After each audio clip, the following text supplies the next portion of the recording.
Well, I think the one thing that discipline definitely does help you with is it helps you get things done. And when you get things done, when you actually do things, you have more success. If you have more success, and sometimes a big part of success is just not being fucking lazy and just doing it. Yeah. That's like 90% of it is just showing up. Get there and start working. Like, you're not going to feel perfect every day. If I only worked out when I felt good, I'd be a fat fuck. Because there's a lot of days I don't want to do it. It's pretty much the same with everybody that actually gets good at something. There's got to be those days you push through, and they're probably going to be more numerous than the days you don't.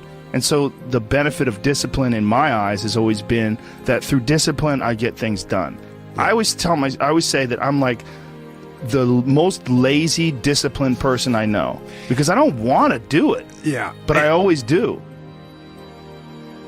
One of the big problems is sitting down and doing the work. Mm-hmm. And you got to, and Pressfield talks about that in the most concise and beautiful way. And he labels it like an enemy. He calls it resistance. Mm-hmm. And that you have to sit down, you have to overcome resistance, and that the pro goes to work. And it doesn't matter if you're sick, it doesn't matter if you have kids, it doesn't matter what, you're a pro and you go to work. And that just, it puts it in your head that this is what I do. This is what, and you have pride in that. And then when you are in front of that keyboard and you look down at the count, it says, I got 1,000 words today. I put 1,000 words in. You're doing the work, and out of that work, gems blossom. Yeah. Little things, but you might have a day where you just write nothing but dog shit. So what? Show up again tomorrow, and tomorrow out of that dog shit, a flower will emerge. You never know, and that's the only way to develop real. Like, to really develop your potential 100% in anything, whether it's as an author or even as a martial artist. There's a lot of creativity in martial arts. To be a great striker, you have to be creative, because you have to develop patterns or execute patterns that aren't going to be perceived. This idea that life is hard is something you're supposed to shield from them. It's so silly. And, I've had this conversation with my friends, because everybody that I know that's interesting had a fucked up life. But now we have kids, and the last thing we want is our kids to have a fucked up life. So we put our kids in these good schools, we live in these nice neighborhoods, everybody eats healthy, and there's no fucking domestic violence, and everybody seems, it's so different than all of our lives. And we were talking about it. Me and Brian Callen were actually talking about it. Like, look, we all had fucked up childhoods, and everybody we know had fucked up childhoods. And they're all interesting, but I don't want my kids to be boring, but I also want them to be safe. So it's like, how do you approach that? I mean, I think you get involved. This is what I've chosen to do, is get my kids involved in martial arts and give them the opportunity to pursue difficult things, and understanding that through pursuing these difficult things, like in accomplishing stuff, like you learn something about yourself. You learn that you have this ability inside of you to overcome. Get obsessed with life improvement. Find things that you enjoy doing that are difficult. Do them and get better at them. It seems so simplistic. It seems like a ridiculous, idealistic point of view, but it's effective. Well, you need some amount of pride and some amount of ego to get good at things in the first place, because it's such a counterintuitive notion, because you have to have a belief in yourself. You have to be able, like when you start out at jiu-jitsu, you're a white belt. Like, I remember being a white belt and being like, oh my God, I am fucking never going to get good at this. I'm going to suck forever. But to look at people who are better than you and know they had to have sucked at one point in time. Okay, there's somewhere along the end of this tunnel, there's got to be a light. I just got to keep going. Yeah. And that takes ego, and right? Ego, yeah, I was going to say, I mean, ego drives you to be successful, me to be successful. Ego is what's driving you. The problem is when you let ego go too far. Yeah. And everything takes balance. There's a dichotomy in everything. Every part of you has a dichotomy. You can get so into the physical aspects of things that you end up like doing a bunch of steroids and going crazy and ruining your health. Right? Yeah. That's not good. Right. The other end of the spectrum, you can sit around and play video games and turn into a... Bodybuilding is a great example of that, because when you start lifting weights, you're like, God, I'd like to be stronger. And you start getting a little bit bigger. You're like, oh, look at that. I got a muscle. Woo, this is cool. And then you keep going, and then you keep going. But some guys get so fucking crazy, they won't stop until they have 22-inch arms. And they want to have thighs that are so big, they have to walk like they've got a barrel in between their legs. And, you know, and they just can't help it. They just take it to some completely unhealthy place. Yeah, that's rough.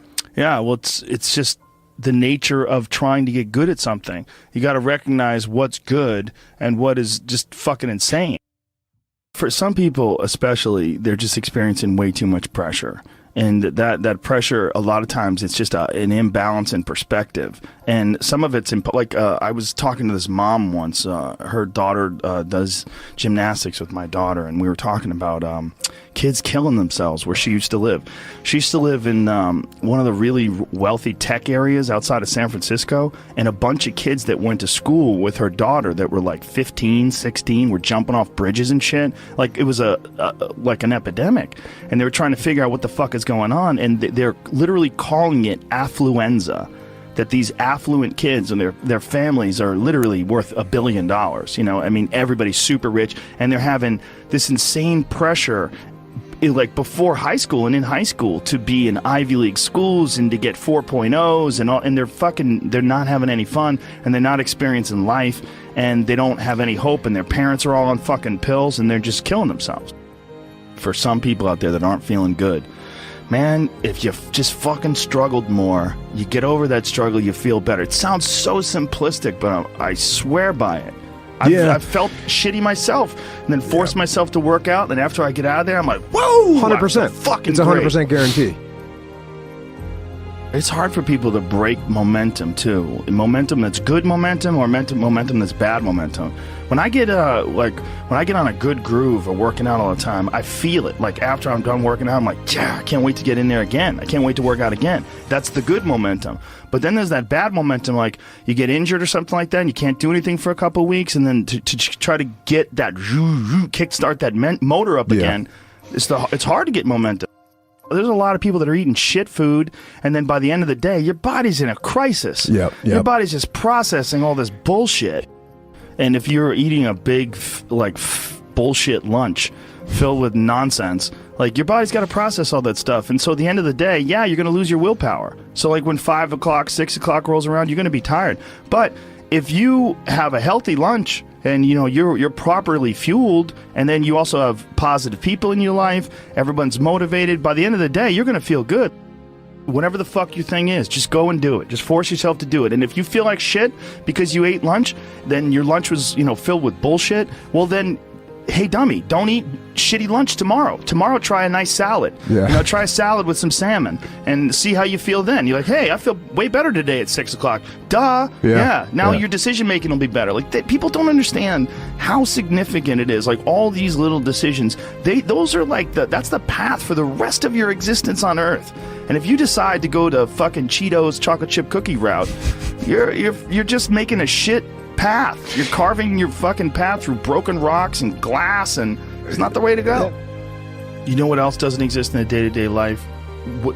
A place where it's okay to be a man. It's actually okay to be a man. It's okay to have man thoughts. Like, everybody is so toned down and neutered. It's like human resources and corporate life has watered down people's natural behavior to the point where people are just dying on the inside, sitting in these fucking cubicles, rotting, just freaking the fuck out, having all these thoughts they can't entertain, having to pretend to be someone they are not all day long, putting on this bullshit way of talking, this fake way of thinking. Everybody's got to subscribe to whatever fucking ridiculous policies their company wants to enforce. And you're just a robot, and you get out of there and you just want to scream. It's this fear of discomfort. People have this extreme feeling in their mind when it comes to their associations with exercise. They want to avoid discomfort. They feel like any type of exercise is just like something to be avoided. That's not for me. Fuck that. I don't want to sweat. I don't want to strain. And a lot of times, this association that they have is about the beginnings of getting in shape. It's not about once you're actually fit. Because once you're actually fit, exercise is something you look forward to. It's an alleviation of stress. it feels great. Like if I can't get a workout in, I look at my schedule. I go, oh shit, I don't have any time for a workout, which means I'm not going to get that good feeling.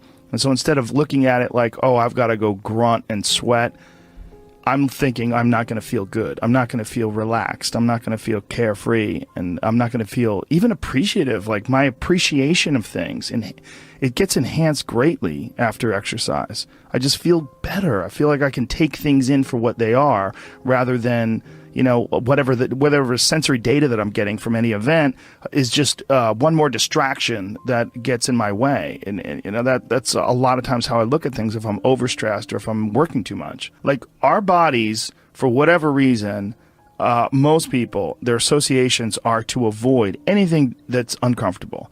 But it's so illogical, because when you look at comfort and you look at success and progress and the feelings of accomplishment and of getting past certain hurdles in terms of like how you feel about life, a lot of those are connected to discomfort. Like discomfort is your friend.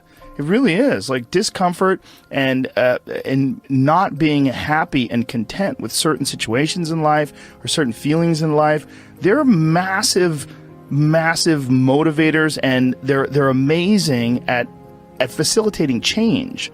And yet our instinct is to avoid those and just sit on the couch and watch some fucking reality show about dudes who make moonshine with our jaw open, like it's bizarre.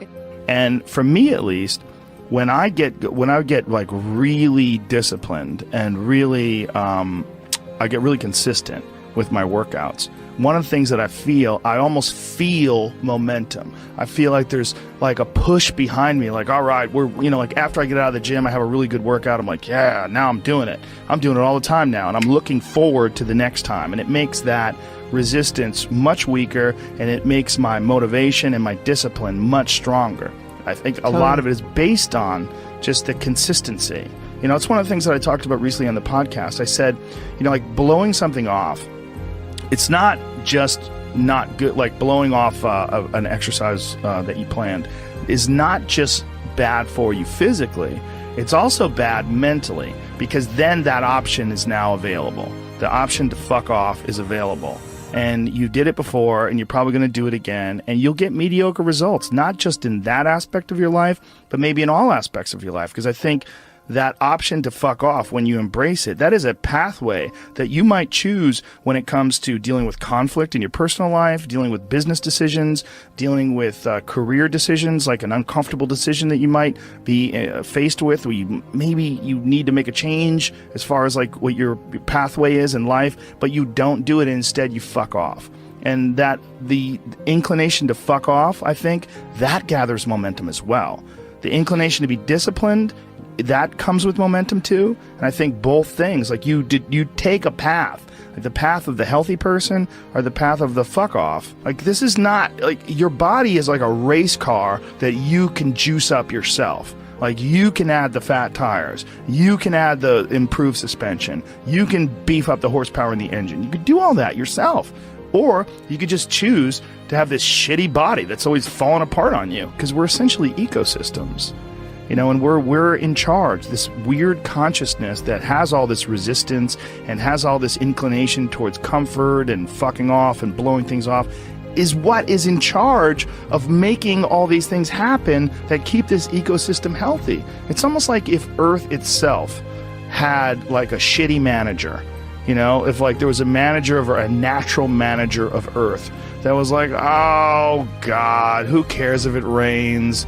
Oh God, you know, like I'm gonna stop growing things. I don't give a shit anymore. It's all stupid anyway. I mean, it's literally like the just blow it up. Yeah. Fuck it. Let's just kill all of life. Well, it's all gonna die eventually. I mean, the sun only lasts 7 billion years. You see, that is the perspective a lot of people take with aging, where it's like, well, you're gonna die, you're gonna age, you can't stop aging, and it's like, yes, you're right, but that's not the point. The point is to age better.